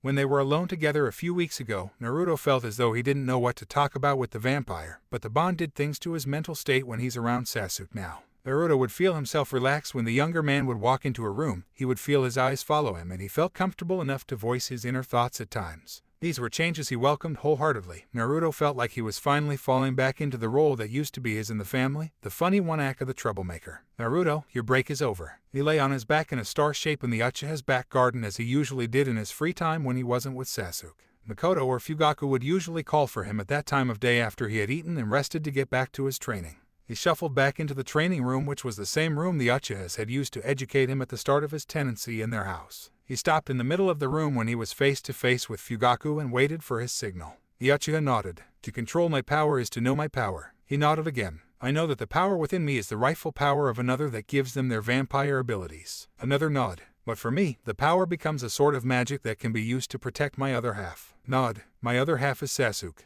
Naruto smiled as he talked, and the vampire rolled his eyes but still gave an approving nod. "And my power will be used to protect him and his family." Nod. "The only limit to what my power can do is the extent of my imagination and the strength of my will towards the action." Fugaku gave one final nod before going over and patting the human's shoulder in praise. A sigh left Naruto's mouth. "Fugaku-san, how many more times do I have to do that before you're satisfied?" "I already know it off by heart." "But you don't believe it." The man moved his hand from the other's shoulder to above his heart. "You think you can do it, but if you don't truly believe with all your heart that all those things you said were true, you're putting a limitation on your tremendous abilities." Fugaku took a couple of steps back. "There is a reason your progress in this has been very minimal." Naruto crossed his arms in a huff. "Well, it's hard to imagine yourself doing those kinds of things. I'm not special like you guys before I came here. I thought I was a regular old person with just really bad luck or something. Well, you are not, and you should do well to remember that." The older man waved off the subject before crossing his arms over his chest. "Now assume your comfortable position." Without a fuss, Naruto widened his stance slightly and dropped his arms to his side. He closed his eyes and tried to clear his mind of everything but Sasuke. To harness his powers, the technique used was similar to the one Sasuke had shown him when they used the bond to find each other, but rather of thinking of wanting to see Sasuke, he had to feel the need to help Sasuke. "Can you feel it?" Fugaku asked from, Naruto assumed, across the room. He shook his head. "Then you're not concentration. Put your emotion into this, you need to really want it." The blonde took a deep breath before forcing himself to focus. His mind needed to be on Sasuke and Sasuke only, but every time he tried, a buzzing sound rung out in his ears and got louder and louder till he broke concentration. He had already discussed this problem with Fugaku and Mikoto, but the only explanation the three of them could come up with was that the blood rune locked up his powers as well as his memories. Naruto could feel the sweat dripping down his forehead as he tried to block out the buzzing, but the closer he got, the more unbearable it became. Fugaku-san, I know Naruto, but you have to work through it, it's the only way. The older man tried to reassure him. Gritting his teeth, the human decided to keep pushing. He wasn't going to let this hinder him anymore. He felt like he had been standing there for hours, but it was really a mere few seconds. The strain had every one of his limbs shaking and his head was pounding, but he could feel it. He was so close, but he didn't know if he could take it. He unclenched his mouth and took one big gulp of air, and with his eyes watering and his head spinning, he gave one final push. The buzzing stopped instantly. His eyes shot open seconds before he felt himself being flung back violently by an invisible force and could only watch in shock as the same happened to Fugaku in front of him. Naruto's body hit the wall with a dull thud before dropping to the ground like a sack of bricks. He watched in a daze as Mikoto burst into the room and Fugaku got up and made his way over him seemingly unhurt. Their mouths were moving, but Naruto could not hear them. His arms felt like lead, but he lifted one slowly to touch his ear. The blood that appeared on his fingers did not send him into a panic as he thought it would, but oddly soothed him to the point where he felt tired. The human's eyes blinked closed as he felt his body demanding rest. The last thing he saw, Mikoto kneeling in front of him with a glass of water and Fugaku making a small incision on his finger and letting his blood drop into the glass. Sasuke received the call in the middle of his lecture. At first, he didn't want to answer it because it was his brother Itachi, but he found his lecture boring and Sakura kept trying to talk to him when he really wasn't in the mood for it, so he got up and left to take it. What do you want, Itachi? Your little human is injured. Sasuke froze in his tracks before he started running towards his car, not noticing or caring that Sakura had followed us from the lecture hall and was calling out to him. What did you do? He growled down the receiver. Oh please, as if I would take the time to injure something that fragile. I have no interest in humans. Sasuke could hear his brother's nonchalant tone over the phone, but that didn't decrease his anger in the least. Then what happened? They were training, he exploded. I don't really know, but he's all healed up now, just unconscious. The Uchiha had finally reached his car and jumped in with a slam of the door. He took a second to breathe and rub his eyes that had started to pulse at the thought of Naruto being hurt. Thank you for telling me, Itachi. I'm on my way back now. He got so much as a grunt of a reply before Sasuke hung up. With shaky hands, Sasuke put his phone down and leant forward so his head was resting on the steering wheel. He took deep breaths. He couldn't drive in the condition he was in. Sudden knocking on his window shocked Sasuke enough to make him flinch in his seat. Looking up, Sakura was looking down at him with a frown. He couldn't hold back the annoyed sigh. He rolled down his window. What the fuck do you want, Sakura? Are you okay, Sasuke-kun? Her ignoring his question really pissed him off. Things that concern me are none of your business. Now if this conversation is over, I have places to be. He moved to start his car, but she reached in and grabbed his hand. Sasuke felt uncomfortable at how close their faces had gotten and how relentless her grip was. I am worried about you, Sasuke-kun. Recently you haven't been. He cut her off with a groan. I don't know what I've done for you to have convinced yourself that I am in any way attracted to you, but let me make this clear now, so you can stop with these futile advances. I don't like you. I've never even considered you as a friend. I only spoke to you because my parents told me to and you were somewhat convenient. He felt her grip tighten unbearably on his fingers and tried to flinch, and frankly, you overstayed your welcome in my presence a couple of days ago, so please never bother me again. There was a moment of silence as Sasuke waited for Sakura to let go and move away from where she was still leaning into the car through the window with her head down and tears spilling from her eyes onto Sasuke's nice leather seat. If you leave me here right now, she gulped before making eye contact. Sasuke could see the determined glint in her eyes and he didn't like it. If you leave me here right now, I'll tell my parents that you're housing a human. Rationally, Sasuke knew that her words were meaningless. Even if she managed to tell her parents, what power could their family possibly have over the standing of the Uchiha clan? But it was the stress of knowing Naruto had been hurt, the fact that he wasn't already at home next to him and was still on campus for some reason, accompanied by the mere fact that this girl was trying to threaten him, that set Sasuke Uchiha off. He felt an anger that he had never felt before in his short lifetime.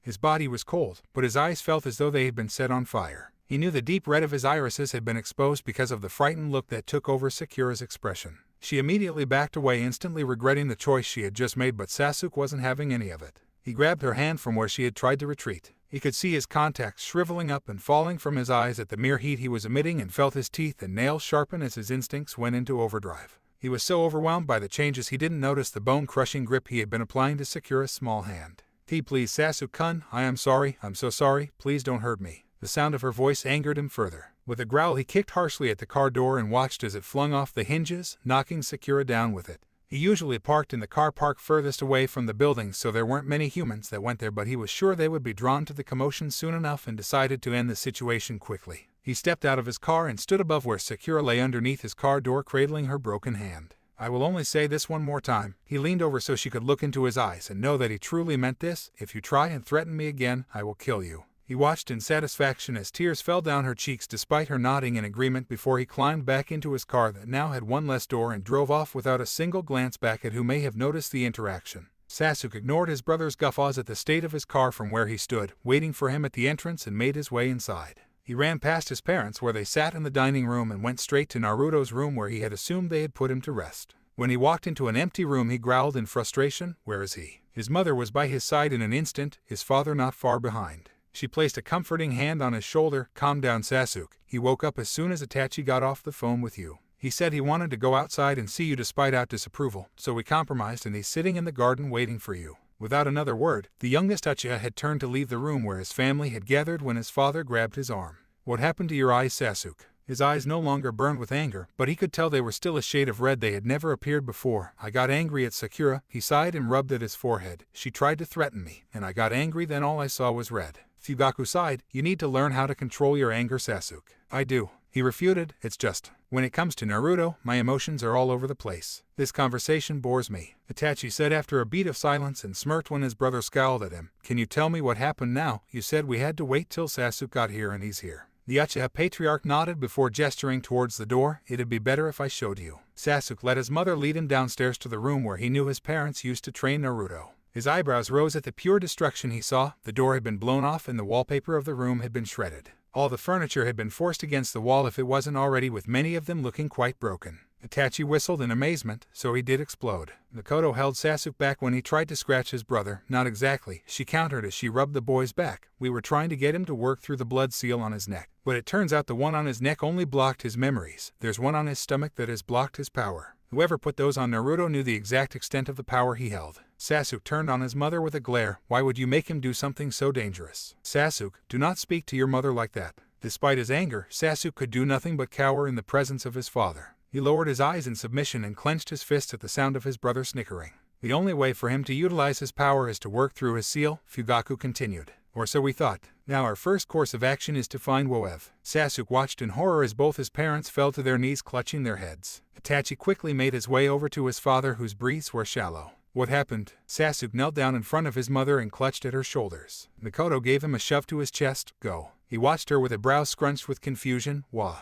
"The wards," she forced out. "They've been broken. Naruto not safe." The vampire was up in an instant. Trusting his brother to take care of his parents, he ran through the house, bumping into doors and chairs on the way, with Naruto being the only thing on his mind. But he was too late. He could only watch helplessly as he raced towards the sliding doors as a man with long white hair pressed his bloody thumb down on a scroll before he disappeared into a puff of smoke with an unconscious Naruto slung over his shoulder. The Uchiha was going too fast to stop and ended up running right through the glass door and rolling out onto the glass. He landed on his back. He could feel every shard of glass on his limbs, but that only fueled his anger even more. He let out a scream of frustration as his eyes began to burn for the second time that day. Sasuke was livid. This wasn't over. The remaining Uchihas watched in concern as their youngest punched the grass in anger. "Sasuke, please, you need to calm down." Mikoto took a few steps forward in order to try and placate her son. "Don't bother, mother." Sasuke is horrible at controlling his anger. By the time he's finished whining, the person who took Naruto away probably would have killed him, Itachi said nonchalantly as he leaned on their newly broken French door. Sasuke's head whipped around in an instant. "What did you just say?" he hissed. With a snort, Itachi pushed off the door frame and looked his little brother dead in the eye with a sneer. "I said, by the time you finish whinging, your mate will have already kicked the bucket already. Or is it okay for him to die since he wasn't your actual other half?" In a second, Sasuke was speeding towards his brother, his eyes burning with his intent to kill. Enough. Fugaku was between the two in an instant. "Now is not the time for your petty squabbles." Itachi scoffed before turning away slightly while Sasuke clenched his fist slowly in an attempt to stop their shaking.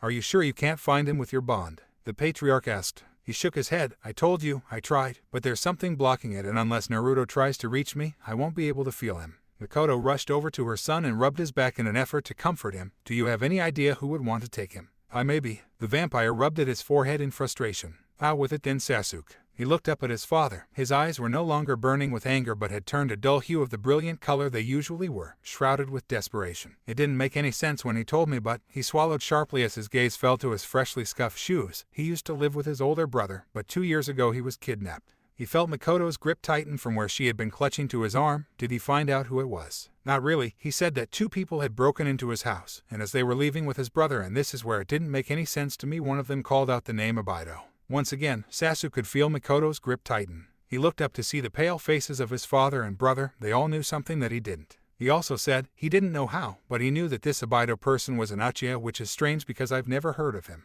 He paused and watched his family's reactions very carefully. Sasuke turned to look at his mother. Do you know who this person is? Makoto took a shaky breath. I haven't heard that name in a long time. So, you know him. You've met him yourself, Sasuke, although you were merely a child. She sighed and glanced up at her husband, who was still frozen with shock. We thought he was dead. Sasuke's gaze shifted between his parents, waiting for one of them to explain who this person was and why he had somehow never heard of him. Who was he then? He made eye contact with Fugaku, and what would he want with Naruto? The eldest Uchiha rubbed at his face with a sigh. He disappeared when you were young. He said he wanted to travel the world. We warned him it was dangerous to leave the territory, especially with how young he was, but he wouldn't listen. Sasuke waited for a continuation, but it looked as though Fugaku no longer wanted to speak. So what happened to him? He left. Makoto continued. Everything was fine for the first couple of months. He would send pictures and tell tales of the people he'd met and the things he'd seen, which were absurd at times, even to us. His mother spoke of this person so fondly that it made Sasuke a little jealous that someone else had a place in her heart. But then one day it all stopped. Her face fell. We couldn't reach him or his friends, and we didn't know where he was. Sometimes Fugaku and I would go out to the places he spoke of and see if there were any clues, but we would end up with nothing.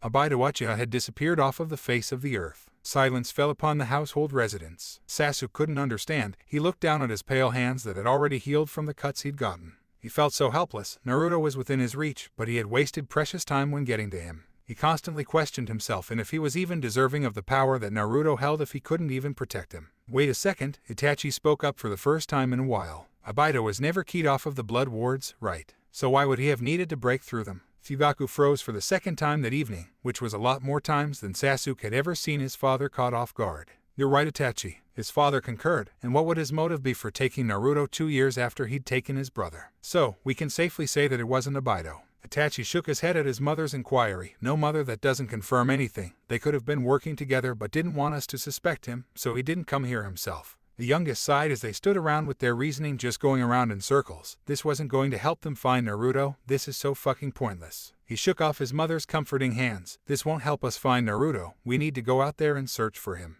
It could help us. His brother tried to reason with him, but it won't. He felt his eyes flare up for a second briefly before he took a breath to calm himself down. I didn't recognize that guy at all, and neither will you, I'm sure of it. While whining about it isn't going to change the situation, is it? Red eyes flickered up to the head of the household warily. Sasuke almost flinched back in fear at the glare he was getting. If we have no leads and we have no bond, he gave Sasuke a pointed stare. All we can do now is wait and have faith that Naruto will reach out to you instead. But, if we haven't made contact in an hour, Sasuke was cut off with a cold stare. We will contact the vampire elder and have this sorted immediately. Makoto took wary steps towards her husband, a grimace firm on her face. Is that wise, dear? A sigh escaped his lips as Fugaku took the remaining steps left towards his wife and took hold of her hand. It's the only choice we have. Naruto awoke to a fierce pounding in his head. He could feel his heart pounding as if it were right behind his eyeballs. It felt as though his brain was rattling around in his skull when he moved to sit up and lay back down with a groan. You up, Brett? The blonde shot upright in a start, ignoring the immense pain that came with it. He squinted into the darkness of the room to try and make out the silhouette of a human. His head shot up in confusion. Who was that?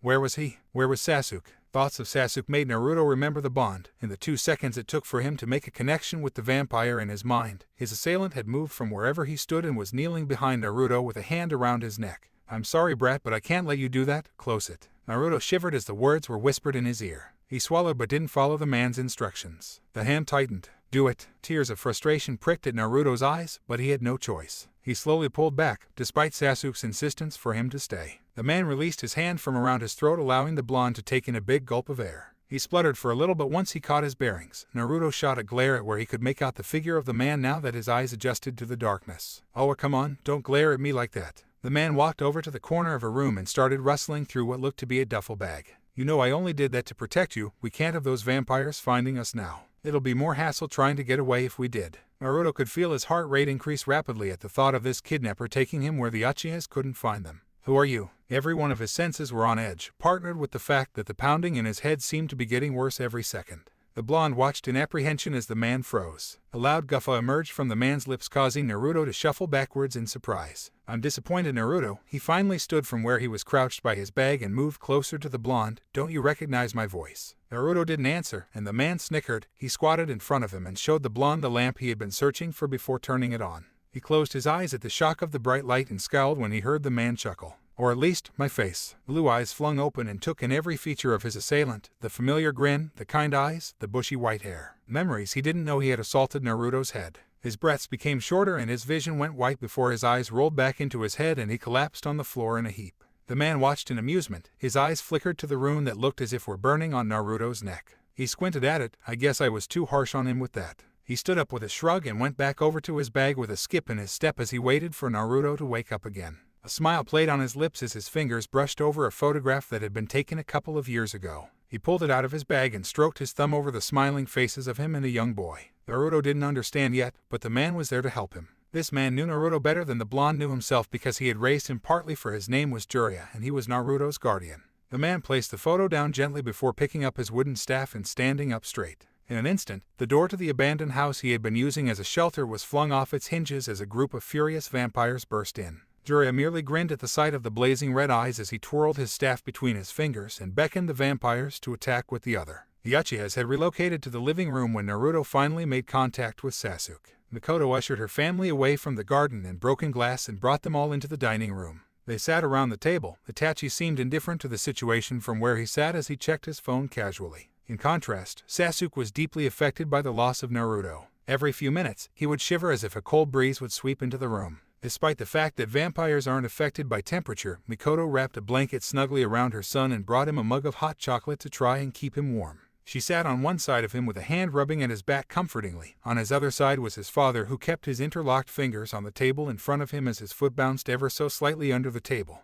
They sat in a strained silence for the half an hour since Fugaku had given them a time limit. Sasuke's body flooded with warmth within the second he felt Naruto reach out for him. He was on his feet in an instant and his family could only watch in shock. I feel him, he's there, he's awake. Mikoto squealed in delight as she took her husband's firm hand into her own and gave it a squeeze. Sasuke was moving towards the door already, growling in frustration as he felt Naruto pull away from him reluctantly. He couldn't help but punch the nearest wall to him, leaving a decent-sized hole in the plaster. What happened? Fugaku questioned as he followed his son out into the hallway, the rest of his family not far behind. He pulled away, he explained through grit teeth. I don't know who this Abido bastard is, but he knows we're bonded and he can tell when Naruto's reaching out for me. The elder Uchihas exchanged looks from where they stood. We still don't know if it's Abido Sas. I don't care who it is. Sasuke's growl cut off his mother's soothing tone. He is Naruto, so I'm going to get him back. He moved towards the front door, fully prepared to run straight to where he felt Naruto was. Fugaku moved so he was blocking the younger vampire's path to the front door. The patriarch almost flinched at the rage he saw burning in his son's eyes. You need to calm down and take a minute to think, Sasuke. We don't know who this person is. He tried to reason with his son.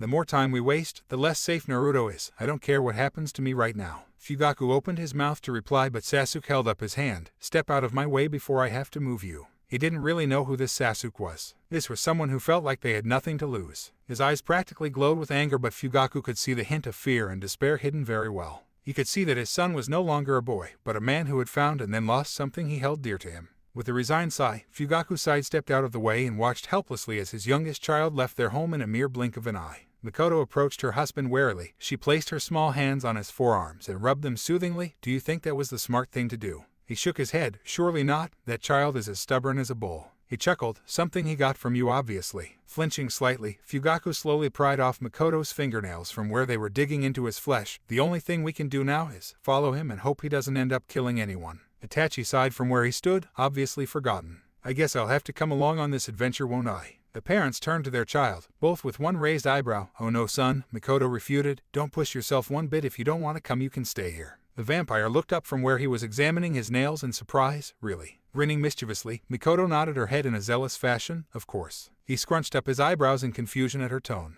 But you'll have to fix the training room. She giggled. Itachi rolled his eyes at the fact that he actually believed her ruse for a second. He pushed off of the wall he was leaning against. You guys are so lame. In an instant, the Uchiha boy had disappeared after his brother and their parents were chuckling from where they stood in their entryway. Fugaku and Mikoto caught up to their children in no time, but Sasuke didn't seem to even notice their presence there. He He was on a warpath. Nothing was on his mind but Naruto and getting to his side as fast as he possibly could. The others stayed a few paces back, making sure to keep a lookout in case they crossed the path of a human. Sasuke was taking a risky route. They weren't going through popular areas, but there were high chances of human passing through. Mikoto was just relieved Sasuke was being somewhat cautious. Are you sure you're going the right way? Itachi sighed. This is taking a while. Fugaku shot his older son a disapproving look when Sasuke replied with a growl. Itachi, don't. Mikoto hissed at him. Your brother is stressed enough. He rolled his eyes. I'm just trying to lighten the situation. Well, you're not helping, Fugaku stated. Sasuke stopped in his tracks, suddenly causing the other three to slide to a halt. They looked around at the woodland they had ended up on the edge of. You can't sense him anymore, can you? Fugaku sighed. Sasuke stomped his foot in anger. That bastard must have put up a ward or something.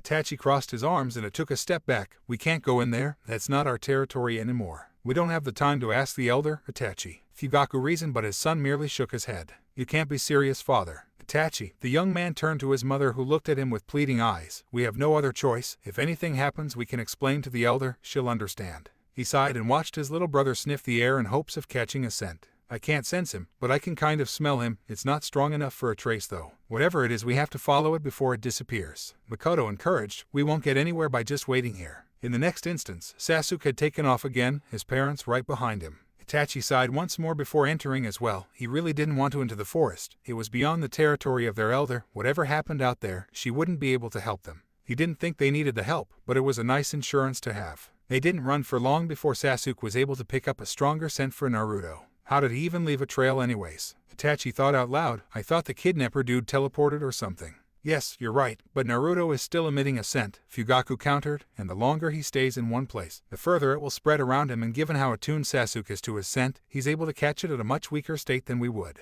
The older brother looked contemplative. How do you think he was able to tell when Naruto was reaching out to you? Sasuke spared a glance over his shoulder to look at his brother for a second before he gave a shrug. I don't know honestly. I was thinking about this earlier actually, Fugaku chimed in. The only way another person would be able to tell something like that is if there's physical contact between the two of them, and he's using some sort of technique, I'd say. Well, that explains that, but it doesn't really explain how he found Naruto or how he knew he was at our house. Mikoto huffed. There are too many questions. Once again Sasuke had stopped abruptly. Hopefully now we'll get a couple of answers. In front of him stood an old, decrepit cabin that reeked with the scent of Naruto as well as the kidnapper. A cabin in the woods? How original. Itachi scoffed. Sasuke shot him a glare, yet the man merely rolled his eyes uncaringly. Mikoto sniffed the air hesitantly. This isn't a Baido's scent. Fugaku narrowed his eyes before taking a hesitant sniff himself. You're right, someone's scent couldn't change that much. This is someone else. He took in a deeper breath, and there. Human. The Uchihas were taken aback briefly. What kind of human would be able to evade a vampire for so long as well as use vampire techniques? It was unheard of. It doesn't matter who or what they are. Sasuke growled as he advanced on the building. I won't go easy on them.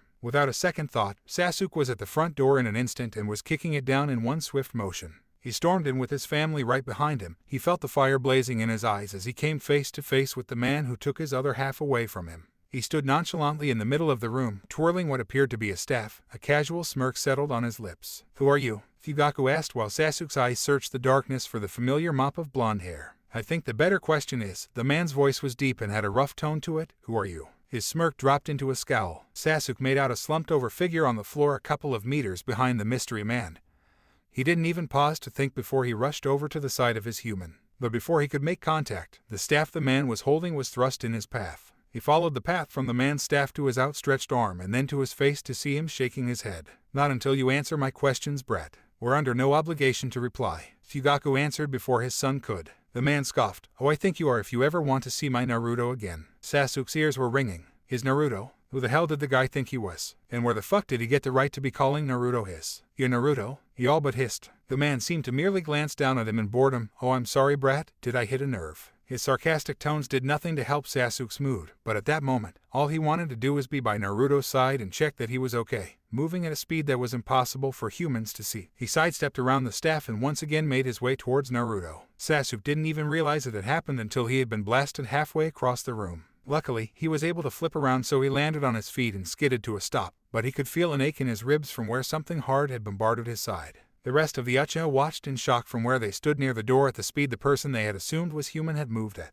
It was completely unheard of a human being that fast or that strong. He merely gave Sasuke a shove to his side and yet had sent him flying. Fugaku moved to take a step forward, but the man held out his hand before he could. I said, "Not until you answered my questions." A beat of silence descended into the room. Sasuke growled before once more making a break towards Naruto's unconscious form. The man rolled his eyes. "Fucking brat," he mumbled under his breath before moved. In 2 swift movements, he was standing by Naruto's body before Sasuke could reach him and had his staff lifted, ready to swing. With a smirk, Sasuke dodged the swing of the staff but was taken off guard by the heel that had slammed into his cheek. He flew further this time and slammed into the wall of the cabin. He let out a groan, mostly out of shock. He didn't see that coming at all. His mother was by his side in an instant and helped him to his feet. She stood slightly in front of him and held Sasuke's wrist in a tight grip in hopes that he wouldn't try and attack again. "Stay back, Sasuke. You need to let your father handle this." He wanted to protest her words, but the bone-crushing grip she had on his wrist made him think otherwise. With a reluctant sigh, he watched Fugaku step forward hesitantly. "We just want to check if Naruto's alright."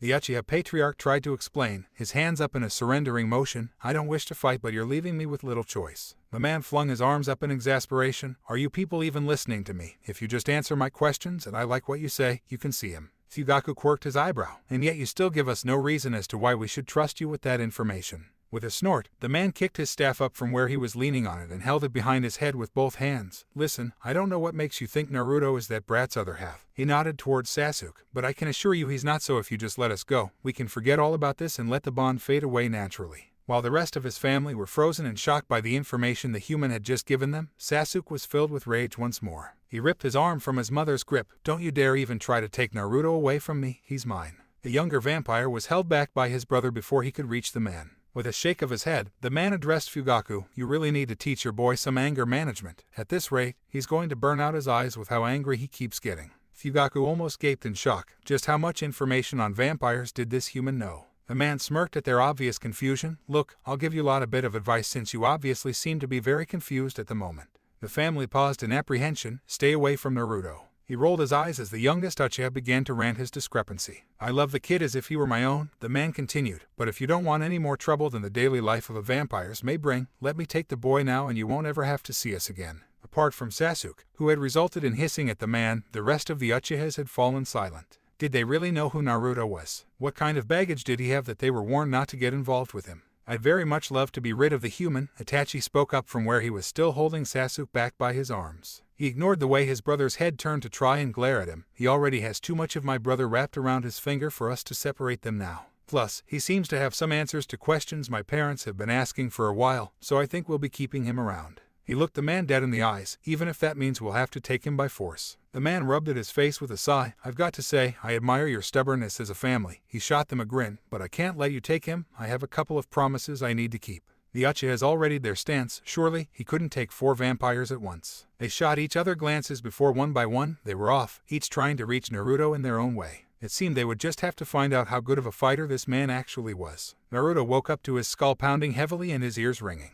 It felt as though he had been knocked over the head with a sledgehammer. He let out a groan that was muffled by the floor his face was lying on. His body felt heavy, he couldn't seem to move at all, and he couldn't seem to sort through his groggy memory to remember what happened to him. Waiting for his heart to calm down, he took a couple of deep breaths before finding it in him to push up off of the ground. There had been a lot of noises in the room that he hadn't seemed to notice until it went eerily silent the moment he moved. Naruto had been able to move so that he was kneeling down instead of stomach down on the ground. His head felt as heavy as if it were filled with water, shown in the way he couldn't straighten his neck properly, so he knelt in a somewhat crouched position, trying to release some of the pressure on his head. It took a few seconds to clear his head of some of the pressure, but his memory still evaded him. His first thoughts were filled with his vampire and where he was. Without a second thought, he reached out to Sasuke through the bond, hoping to find some kind of solace or explanation from his other half. "I'm right here, Naruto." Despite the pain he was in, Naruto's head whipped around to where the familiar voice seemed to be coming from. His eyes immediately found the form of Sasuke standing a mere few meters away from him. His clothing was rumpled, and his hair was a mess, but it was surely his Sasuke. Feeling more relieved, his eyes flickered to the other occupants of the room that he hadn't originally noticed.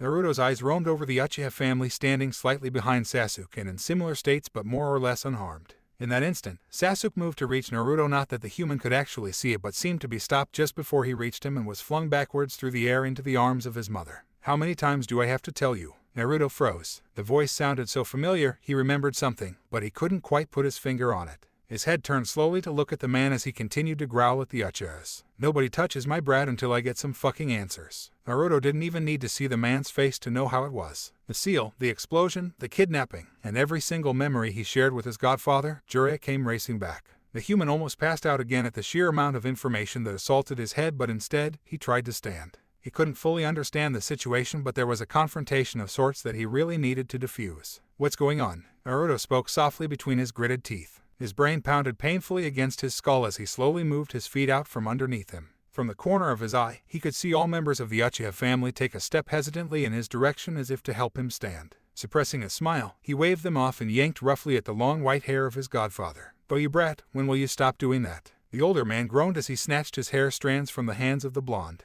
Naruto rolled his eyes and let himself be pulled to his feet by the man. "When you stop calling me a brat. Now answer my question, what's going on?" The Uchiha family watched as Naruto stood confidently in front of the man who was mostly unscathed in the fight. He had a couple of cuts and probably a sore arm, but they could barely scratch him in the end. The blonde's eyes leveled at the older man, unwaveringly despite the clench in his jaw giving away the pain he was still feeling in his body. "I'm protecting you," the man answered with a shrug. Naruto's eyes flickered across the room to land on the group of vampires. "From my family, Jiraiya, they mean no harm to me." The immediate answer from Naruto made Sasuke's body vibrate with joy. They were his family. "They're vampires, you brat," Jiraiya hissed almost threateningly, his body still angled towards the Uchihas while his eyes never left Naruto's blue ones. "You have to be born one for them to ever accept you as their own. They will always see you as lesser." From across the room, the youngest Uchiha puffed up in indignation. "He is my mate." "He is not your mate." The roar that bellowed from Jiraiya was heavy and indisputable. It was no mystery to the inhabitants of the cabin that Naruto was truly destined for someone else. The fact clawed at Sasuke's heart every day that he spent with the human, and he would never be able to forget it, even if they did fully bond.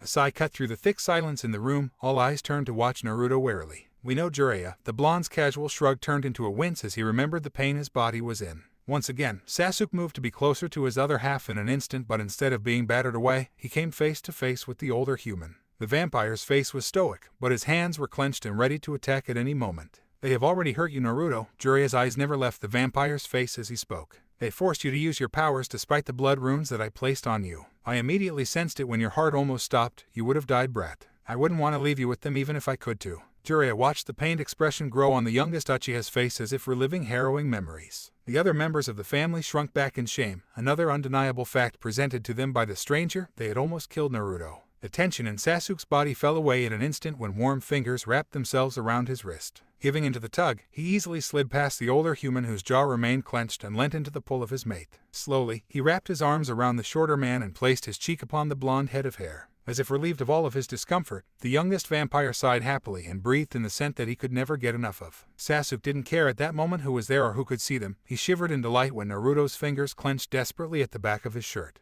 He felt the blonde breathe out heavily into the crook of his neck and closed his eyes to savor the feeling that had been ripped away from him before, as if he didn't know what life was like without his human in his arms. Enough. The two men snapped to attention as if remembering the rest of the room. Naruto turned his eyes to Jiraiya without taking a step away from his vampire. The hunter looked at his godson pleadingly. "Naruto, please, the blood rune has come undone now. You know what you need to do. You cannot stay with these vampires." The Uchiha clan marveled at the emotions that flitted over Naruto's face as he took in the words of his godfather. They were not privy to the secret understanding the two men had or how they knew each other, and so were shocked when the blonde tried to step out of Sasuke's embrace. Without missing a beat, Sasuke pulled the human back into him, wrapping one arm around the smaller man's waist while the other wrapped around his head, keeping his face in the crook of his neck. "You're not going anywhere, Naruto." He held tighter when the blonde tried to struggle. "I only just got you back. You can't leave me again." He whispered desperately into the soft blonde tresses that slipped between his fingers. The futile struggle to escape ceased, replaced with the blonde shaking his head back and forth. "You don't understand, Sasuke." His voice was muffled, but the whole room heard the tremble in his voice. "These memories that I have now." His face pulled back to look the other man in the eye, and Sasuke let him. "They change everything." Mikoto shuffled the occupants of the cabin further into the room when silence fell among the group. Behind where they had been previously fighting, there was a lightly furnished living room where Sasuke and Naruto sat on a sofa with their fingers intertwined. The rest of the Uchiha family stood behind the couch while Jiraiya started pacing in front of the couple. Fugaku placed a comforting hand on his youngest son's shoulder while looking around the room curiously. There wasn't much on show to explain to the vampire who the mysterious human was apart from a small picture he could see on a table behind where they stood. In the picture was a much younger Naruto smiling cheekily with his eyes scrunched close. His little hand was held by a red-haired teenager who was smiling softly at the younger blonde. Fugaku could only assume that this was Naruto's brother who had been kidnapped. Behind the two boys were two adults who Fugaku was sure were the boys' parents, as the two were spitting images of their sons. The Uchiha patriarch stared closely at the picture in curiosity. Naruto had never spoken of any members of his family, except his brother, so he had assumed they had died when he was very young. In the picture, the blonde was old enough to still have memories of his parents at his age, so they must have been suppressed by the blood rune like his other memories were. Fugaku could only wonder why. Done snooping yet, leech? Fugaku's head snapped back to the older human in surprise. I apologize. He bowed his head regretfully. Jiraiya shook his head with a snort. I'll tell you all you need to know so you understand why you need to let Naruto go. He gestured at the two men on the sofa. Sasuke's eyes narrowed as he pulled Naruto closer to him. As you know, Naruto is the other half of a vampire. Jiraiya started out, and the Uchihas listened with rapt attention while the blonde fidgeted in his seat, but obviously not the other half of this brat. He looked pointedly at Sasuke, who rolled his eyes. But Naruto isn't a normal other half. The power within him has been passed down within his family for generations. One of Itachi's sleek eyebrows rose. I've never heard of that happening before. Jiraiya shook his head, because no one is supposed to know. If any vampire found out, they would have come after Naruto and his family to seek the power. It cannot fall into the hands of any vampire, especially not the one vampire it belongs to. Sasuke's eyes narrowed and his hand clenched harder around Naruto's. But why? He hissed in anger. Why can't we be with him? Who is Naruto's other half? A sigh fell from Jiraiya's lips, his face suddenly seeming haggard to the Uchihas as they watched the man slump over as if tired of carrying his own weight. I don't know, I've never been told. All I know is that whoever he is the embodiment of evil. By claiming the power that Naruto has, the world would change as we know it. Naruto slumped forward where he sat to lay his face in the palm of his hand. Biting his lip, he tried to remove his hand from Sasuke's, who surprisingly let go easily. Hiding his shock, the human turned to face away from the vampire when a hand slipped around his waist and pulled him flush up against the other man. Sasuke gently raised a hand to cart his hand through the blonde hair to rest his head on his shoulder. Letting out a sigh of relief, Naruto melted into the embrace and allowed himself to be comforted. And who are you to Naruto? All heads turned to the matriarch of the Uchiha family, whose gaze was pointed steadily at Jiraiya. Why is it your job to protect him from vampires? A smirk grew on the older man's face. The name is Jiraiya, and for centuries, my family have protected Naruto's family from vampires. His grin was malicious as he spun his staff around on his fingers effortlessly. I'm a vampire hunter.